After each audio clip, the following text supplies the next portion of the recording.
தேர்தல் முடிவுக்கு பின்னர் தமிழ்நாடு காங்கிரஸ் கமிட்டி தலைவர் பதவியில் இருந்து விலகுவேன் என்று செல்வ பெருந்தகை தெரிவித்துள்ளார்.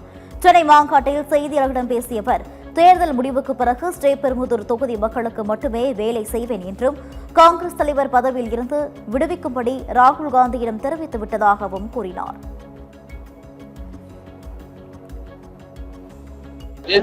என்னுடைய பணி முழுக்க முழுக்க தேர்தல் முடிவு வந்த பிறகு திருப்பெரும்புதூர் தொகுதி மக்களுக்கு மட்டும்தான். அதுல எந்தவித மாற்று கருத்தும் கிடையாது. தேர்தல் முடிவுகள் வந்த பிறகு எங்களுடைய அகில இந்திய தலைமையிடம் பேசி நான் தொகுதி வேலையும் தமிழ்நாட்டு வேலையும் மட்டும்தான் பார்க்க போகிறேன். ஆகவே 2 ஆண்டுகள் எனக்கு சிறப்பு செய்த, என்னை நம்பி ஒப்படைத்த பாராளுமன்ற தேர்தலில 100க்கு 100 விழுக்காடு வெற்றியை நாங்கள் பெற்று தந்தோம். இப்பொழுதும் இந்த தேர்தலில 100க்கு 100 வெற்றியை தரப்போகிறோம். மனநிறைவோடு ஒரு மனிதனும் ஒரு பதவியிலிருந்து விலகும் போது மனநிறைவோடு விலக வேண்டும். நான் மனநிறைவோடு நான் எந்த பதவி கேட்டாலும் எங்க தலைவர் ராகுல் காந்தி கொடுப்பார். என்னுடைய பணிகள் தான். முழுக்க முழுக்க இனிமே திருப்பெரும்புதூர் தொகுதி மக்களுக்காக 24 மணி நேரமும் செலவிட தயாராகிவிட்டோம்.